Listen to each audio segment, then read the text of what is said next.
সুপ্রিয় দর্শক, এই মুহূর্তের সবথেকে বড় খবর।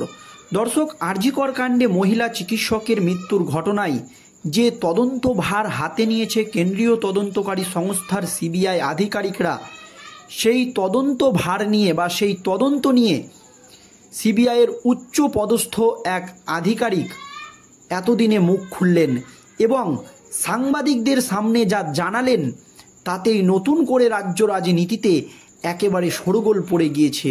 আজকের এই প্রতিবেদনে আপনাদেরকে জানাবো যে কি জানিয়েছে কেন্দ্রীয় তদন্তকারী সংস্থার সিবিআই আধিকারিক, উচ্চ পদস্থ আধিকারিক। রাজ্য পুলিশের বিরুদ্ধে একেবারে মারাত্মক অভিযোগ করেছেন তিনি, বা রাজ্য পুলিশ যে তদন্তভার চালিয়েছিল তা নিয়ে একাধিক অসঙ্গতি এবং বিস্ফোরক তথ্য ফাঁস করেছেন। এছাড়াও একটি ইস্যু নিয়ে কলকাতার পুলিশ কমিশনার বিনোদ গোয়েলের বিরুদ্ধে নোটিশ ইস্যু হয়েছে, জানিয়ে রাজ্য রাজনীতি একেবারে তোলপাড়। কিসের জন্য তার বিরুদ্ধে পদক্ষেপ করেছে কেন্দ্রীয় স্বরাষ্ট্র মন্ত্রক এবং কি জানিয়েছেন সিবিআই আধিকারিকরা, দেখুন দর্শক। তরুণী চিকিৎসক পড়ুয়ার দেহ উদ্ধারের পরে নমুনা সংগ্রহে দেরি ও টালবাহানার অভিযোগ আগেই উঠেছে। দর্শক, একথা আপনারা জানেন। তাতে ও আরও বেনিয়মের তথ্য এবার উঠে এসেছে সিবিআইয়ের হাতে। তদন্তভার নিয়ে যে টালবাহানা চলেছিল সেটা কিন্তু আগেই প্রকাশ হয়েছিল, জানিয়ে তীব্র ক্ষোভ প্রকাশ করেছিল কলকাতা হাইকোর্টের প্রধান বিচারপতি। আর এবার তাতে আরও বেনিয়মের অভিযোগ তুলল কেন্দ্রীয় তদন্তকারী সংস্থার উচ্চ পদস্থ আধিকারিকরা। কেন্দ্রীয় তদন্তকারী সংস্থার আধিকারিকদের সূত্রের দাবি, ঘটনাস্থলে দেহ থেকে নমুনা সংগ্রহ যে ফরেনসিক বিশেষজ্ঞদের করার কথা ছিল তারা করেনি, বদলে তা করেছে অন্য ফরেনসিক বিশেষজ্ঞরা। চিকিৎসকেরা জানাচ্ছেন, সাধারণত ফরেনসিক মেডিসিনের বিশেষজ্ঞরা মৃতদেহ থেকে বিভিন্ন নমুনা সংগ্রহ করেন, তারা চিকিৎসক। আর ঘটনাস্থল থেকে নমুনা সংগ্রহ করেন ফরেনসিক গবেষকরা, তারা চিকিৎসক নন, কিন্তু বিজ্ঞান নিয়ে পড়াশোনা করেছেন। দেহ থেকে যারা নমুনা সংগ্রহ করেন তাদের ক্ষেত্রেও বিশেষ ঘটনায় বিশেষ পারদর্শিতার প্রয়োজন থাকে। যেমন বিষক্রিয়ার ক্ষেত্রে কিছু বিশেষ দিক থাকে, আবার ধর্ষণ ও খুনের ঘটনার নমুনা সংগ্রহের ক্ষেত্রেও কিছু বিশেষ দিক থাকে। জানা যাচ্ছে, দেহ উদ্ধারের দিন যে দুই ফরেনসিক বিশেষজ্ঞ ঘটনাস্থল থেকে বা দেহ থেকে নমুনা সংগ্রহ করেছিলেন তাদের সম্পর্কে বিস্তারিত খোঁজ খবর করেছে সিবিআই। দুজনকে ইতিমধ্যেই দীর্ঘ জিজ্ঞাসাবাদ করা হয়েছে। কোন কর্তার নির্দেশে তারা ঘটনাস্থলে গিয়েছিলেন তাও ওই দুজনের থেকে জানার চেষ্টা করেছে সিবিআই আধিকারিকরা। পাশাপাশি বেলগাছিয়ায় রাজ্য ফরেনসিক ল্যাবরেটরির কর্তাদের চিঠি পাঠানো হয়েছে সিবিআইয়ের তরফে। এমনকি ওই ফরেনসিক পরীক্ষাগারের কর্তাদের সঙ্গে সরাসরি যোগ রাখছেন কেন্দ্রীয় তদন্তকারী সংস্থার সিবিআই আধিকারিকরা। তবে এখনও পর্যন্ত রাজ্যের ফরেনসিক পরীক্ষাগারের তরফ থেকে কোনো রিপোর্ট সিবিআইকে দেওয়া হয়নি এবং তাতেও টালবাহানা অব্যাহত বলে দাবি কেন্দ্রীয় তদন্তকারী সংস্থার আধিকারিকদের।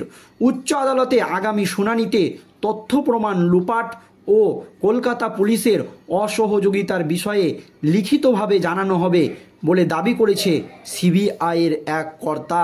সম্প্রতি এক ভিডিও প্রকাশ্যে এসেছে, তাতে দেখা গিয়েছে আরজি করের সেমিনার রুমে ঠিকঠিকে ভিড়। যদিও লালবাজার দাবি করেছে ওই কক্ষের মাত্র 11 ফুট অংশ ঘেরা ছিল না, সেখানেই লোকজন দাঁড়িয়েছিল। জানা যাচ্ছে, ওই দিন সেমিনার রুমে প্রাক্তন অধ্যক্ষ সন্দীপ ঘোষ এবং তার ঘনিষ্ঠ আইনজীবী, আরজি করের ফরেনসিক মেডিসিনের চিকিৎসক দেবাশিস সোম সহ আরও কয়েকজন চিকিৎসক, হাসপাতালের ফাঁড়ির কয়েকজন পুলিশ কর্মী ছিলেন। সিবিআই তদন্তকারীদের কথায়, ঘটনাস্থলে আততায়ীর পায়ের ছাপ এবং হাতের ছাপের নমুনা অত্যন্ত গুরুত্বপূর্ণ। সেমিনার হলে উপস্থিত অভিজ্ঞ চিকিৎসক ও আইনজীবীদের প্রত্যেকেই ওই বিষয়ে জানার কথা। তা সত্ত্বেও এমন হলো কিভাবে? এই ধোঁয়াশা কাটাতে সন্দীপ এবং দেবাশিসকে জিজ্ঞাসাবাদ করেছে সিবিআই, কিন্তু দুজনেই বিষয়টি এড়িয়ে যাওয়ার চেষ্টা করে চলেছেন বলে সূত্রের দাবি। আরও দাবি, জিজ্ঞাসাবাদে দেবাশিস জানিয়েছে তাকে সকাল থেকে সেমিনার রুমে পোস্টিং করা হয়েছিল, কিন্তু কে সেই নির্দেশ দিয়েছিলেন তা খোলসা করছেন না দেবাশিস। অন্যদিকে ভিডিওটি সামনে আসার পরেই সেখানে দেবাশিস সহ ফরেনসিক মেডিসিনের 4 জনকে থাকতে দেখে সংশয় প্রকাশ করছেন চিকিৎসকদের বড় অংশ। তাদের অভিযোগ, কোনো তথ্য প্রমাণ লোপাট করতে হলে সেই বিষয়ে সবথেকে ভালো পরামর্শ দিতে পারেন এক ফরেনসিক মেডিসিনের বিশেষজ্ঞই। তাহলে কি প্রথম থেকেই প্রমাণ লোপাটের চেষ্টা শুরু হয়েছিল? যদি তা হয়ে থাকে তাহলে কেন, কাকে আড়াল করতে এই প্রমাণ লোপাটের চেষ্টা করা হচ্ছে? সেই বিষয়ে কিন্তু দর্শক প্রশ্ন উঠে গিয়েছে। সিবিআইয়ের এক কর্তা বলেন, মৃতদেহ থেকে নমুনা সংগ্রহ, ধোঁয়াশা রয়েছে, আবার তথ্য প্রমাণ লোপাট করে মামলা দুর্বল করে দেওয়ার চেষ্টা করা হয়েছে বলে মনে হচ্ছে। ঘটনাস্থলে তথ্য প্রমাণ লোপাটের আরও তথ্য হাতে এসেছে বলে দাবি করেছে কেন্দ্রীয় তদন্তকারীরা। তারা এটাও জানাচ্ছে, হাসপাতাল কর্তৃপক্ষ দাবি করেছেন সকাল 9টার পর দেহ দেখা গিয়েছিল, কিন্তু বাস্তবে তেমন নয়, বরং দেহ উদ্ধারের দিন 7 সকালেই ওই সেমিনার রুমে ভিড় করার সমস্ত প্রমাণ পাওয়া গিয়েছে। খুন ও ধর্ষণের মামলার আইনজীবী বিকাশ রঞ্জন ভট্টাচার্য বলেন, একের পর এক তথ্য প্রমাণ লোপাটের নজির উঠে আসছে। এখন মনে হচ্ছে মৃতদেহটি যে পাওয়া গিয়েছে সেটাই অনেক। সুযোগের সদ্ব্যবহার করতে পারলে হয়তো মৃতদেহ লোপাট করে দিতে পারত। আর এই নিয়ে কিন্তু দীর্ঘ আন্দোলন চলছে আপনারা জানেন, এবং নবান্ন অভিযানের ডাক দিয়েছিল একাধিক ছাত্র সংগঠন। জানিয়ে বিনোদ গোয়েল বা কলকাতার পুলিশ কমিশনারের ডিসি সেন্ট্রাল ইন্দ্রা মুখোপাধ্যায়ের বিরুদ্ধে কেন্দ্রীয় স্বরাষ্ট্রমন্ত্রক বিধিভঙ্গের অভিযোগে পদক্ষেপ করার প্রক্রিয়া শুরু করেছে। বৃহস্পতিবার এক টুইটে এই দাবি করেন বিজেপি নেতা অমিত মালব্য।